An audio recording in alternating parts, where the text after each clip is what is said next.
Hello friends, आप सभी का हमारे YouTube channel Energy Career Institute पर स्वागत है। आशा करता हूं कि आप सभी स्वस्थ होंगे, मस्त होंगे। इस वीडियो लेक्चर में हम जो है थर्मोडायनेमिक्स का एक काफ़ी महत्वपूर्ण रिलेशन प्रूफ करने जा रहे हैं, जो है कि है मेयर्स फार्मूला। मेयर्स फार्मूला क्या होता है? Cp minus CV is equals to R। इसी का हम प्रूफ करेंगे और इसको हम काफ़ी यूनिक ढंग से प्रूफ करेंगे। काफ़ी सिंपल मेथड से हम इसको प्रूफ करेंगे। ठीक, तो देखिए, इसको प्रूफ करने के लिए आपको जो है थोड़ी सी बेसिक जानकारी होनी चाहिए। और जानकारी वो क्या है कि आपको फर्स्ट लॉ ऑफ थर्मोडायनेमिक्स पता होना चाहिए। फर्स्ट लॉ ऑफ थर्मोडायनेमिक्स क्या होता है? D Q is equals to D U plus D W. इसी को हम ऐसे भी लिखते हैं, D Q is equals to D U plus P D V. ठीक, तो हम इसी का यूज करके Cp माइनस CV फार्मूले को हम प्रूव करेंगे। हम इसका प्रूव करेंगे। ठीक, इस फार्मूले का यूज करके लिखेंगे from first law of thermodynamics. First law of thermodynamics क्या है? D Q is equals to D U plus P D V. ठीक, अब यहाँ पर जो है इंटरनल एनर्जी जो है हमारी, वो जो है पाथ डिपेंडेंट नहीं होता है। अब चूंकि आपको कैसे पता करें कि कौन पाथ डिपेंडेंट है, कौन पाथ डिपेंडेंट नहीं है, तो इसके लिए हम वीडियो लेक्चर एक ऑलरेडी अपलोड कर चुके हैं कि जो वर्क और हीट होता है वो पाथ डिपेंडेंट होते हैं। यानी कि ये और ये पाथ डिपेंडेंट टर्म होते हैं, ये पाथ डिपेंडेंट टर्म नहीं होता है। तो हम इसको जो है मान लेते हैं कि ये फंक्शन है किसका? वॉल्यूम और टेम्परेचर का। लिखेंगे let us assume, let us consider u is the function of v comma t। Volume और टेम्परेचर का क्या है? फंक्शन है। और जो v और t है वो वेरिएबल्स हैं। तो अब देखिए, जब ये फंक्शन है तो हम इसको ऐसे लिख सकते हैं। ठीक, फंक्शन है। अब जो है इसको हम डिफ्रेंशिएट करेंगे, पार्शियली डिफ्रेंशिएट करेंगे। देखिए, पार्शियली डिफ्रेंशिएट कैसे हम इसको करेंगे? D U is equals to D U. जब हम पार्शियली इसको डिफ्रेंशिएट करेंगे, एक बार इसके रिस्पेक्ट में डिफ्रेंशिएट होगा तो ये टर्म कांस्टेंट हो जाएगा, फिर एक बार इसके रिस्पेक्ट में डिफ्रेंशिएट होगा तो ये टर्म कांस्टेंट हो जाएगा। तो जो है हम इसको डिफ्रेंशिएट कर रहे हैं पार्शियली, तो पार्शियली का जो सिंबल होता है वो ऐसे होता है।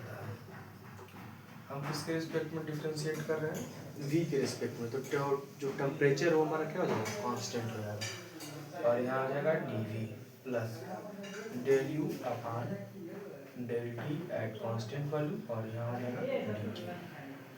ठीक, अब हम क्या करेंगे कि इस टर्म को, जो du है, इसको हम लाकर इस फर्स्ट इक्वेशन में रखेंगे। इसको हम फर्स्ट इक्वेशन का है तो लिखेंगे putting the value of du in equation 1। हम इक्वेशन 1 में जो है du की वैल्यू को सब्स्टिट्यूट करेंगे। तो जब हम सब्स्टिट्यूट करेंगे तो क्या होगा? ध्यान दीजिए, D Q is equals to, अब ये पूरा जो टर्म है हमारा, ये टर्म, ये इस डी यू की जगह सब्स्टिट्यूट हो जाएगा। तो ये हो जाएगा del U upon del U at constant temperature D plus del U upon del T at constant value and D T. इसके साथ में हमारा क्या है? पी डी वी है। ठीक, अब जो है डीवी वाले जितने भी डीवी वाले टर्म है इनको हम एक साथ कर लेते हैं। तो D Q is equals to, अब इनको एक साथ करेंगे तो ये टर्म अकेले हो जाएगा, तो del U upon del T V D T plus, अब इन दोनों को एक साथ करेंगे तो ये हो जाएगा del U upon del V T plus P, और इसके बाहर आ जाएगा क्या? D V. ठीक, अब जो है यहीं से सारा खेल शुरू होगा। यहाँ पे हम मोलर स्पेसिफिक हीट लगाएंगे। अब ध्यान दीजिए, मोलर स्पेसिफिक हीट क्या होता है?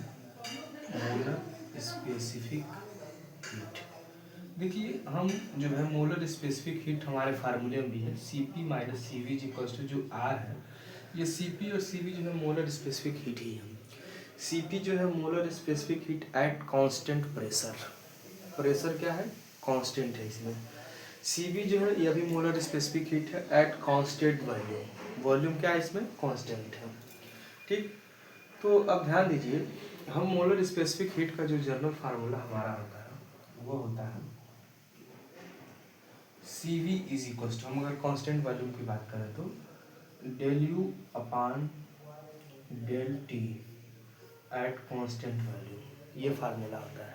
अभी मैंने डायरेक्ट लिखा है, जो जनरल फार्मूला होता है वो तो होता है Cv is equal to D Q upon D T, ये फार्मूला मेन होता है।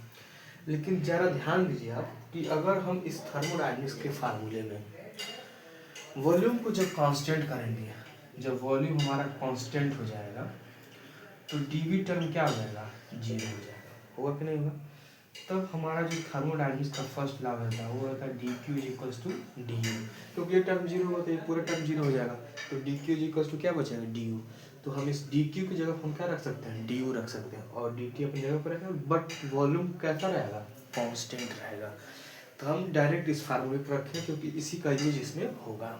ठीक, और दूसरा जो एक फार्मूला होता है एट कांस्टेंट प्रेशर का, वो होता है कुछ इस तरह का।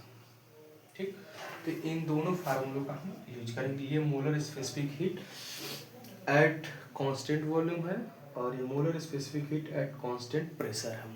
ठीक, इसमें जो नंबर ऑफ मोल्स है हम एक एक मोल लिए हैं।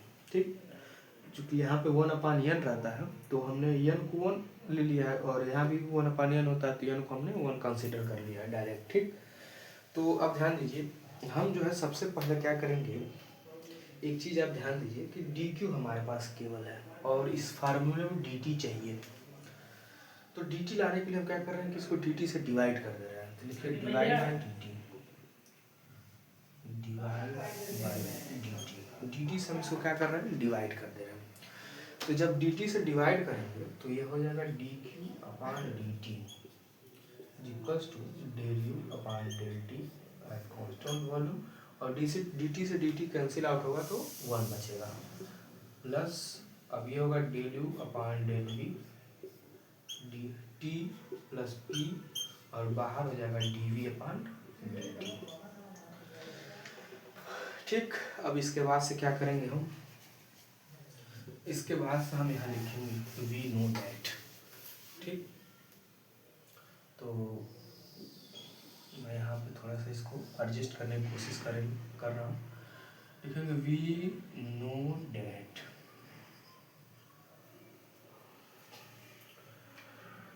वी नो डैट हम क्या जानते हैं कि C V is equals to del U upon del T at constant volume and C P is equals to del Q upon del T at constant pressure. इन दोनों टर्म का हम इसमें यूज करेंगे। तो अब ध्यान दीजिए हम इसमें क्या करते हैं कि इसको इक्वेशन नंबर सेकेंड कंसीडर कर लेते हैं और लिखेंगे from equation second.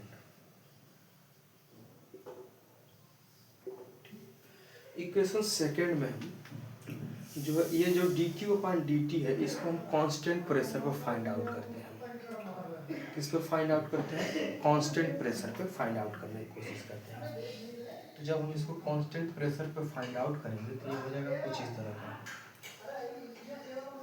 D Q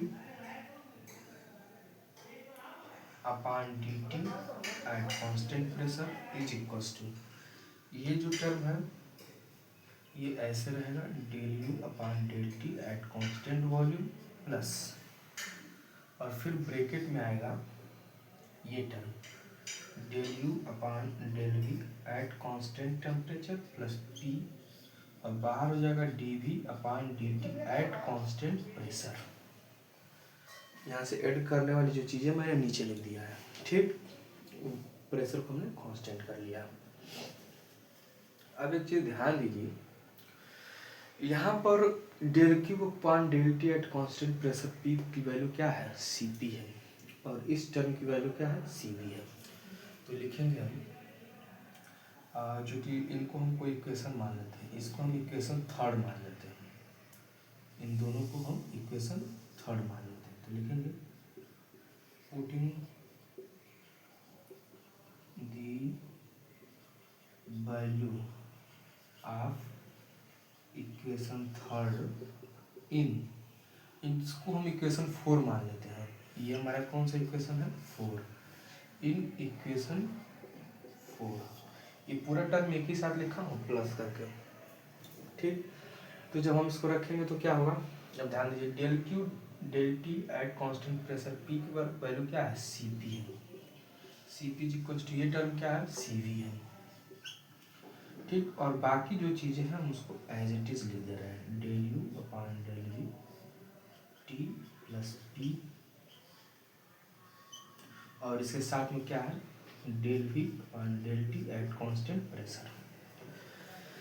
अब चूंकि यहाँ तक आप नोट कर लीजिए, और इसके बाद तो मैं आगे करा रहा हूँ। हमारे पास दो टर्म आ गए, सी पी सी बी। अब हमको आर को फाइंड आउट करना है, तो आप जो है इसको एक बार नोट कर लीजिए। इसके बाद मैं इसको इधर वाला पार्ट जो है इसको मैं इरेज करके C P minus C V equal to R proof कर रहा हूँ, ठीक।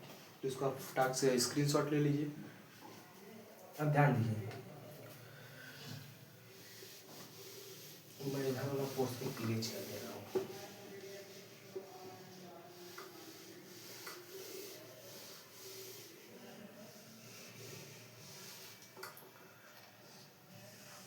अब ये जो टर्म है इसको मैं पुनः यहाँ पे लिख रहा हूँ, C P is equal to C V plus del U और del V at constant temperature plus P into del V upon del T at constant pressure.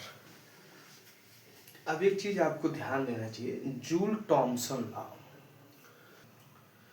तो जूल थॉमसन लॉ क्या कहता है? कहता है कि del U upon del V at constant temperature जो है वो जीरो होगा। क्या होगा? जीरो होगा, ठीक। यानी कि ये वाला जो पोर्शन है हमारा क्या हो जाएगा? जीरो हो जाएगा।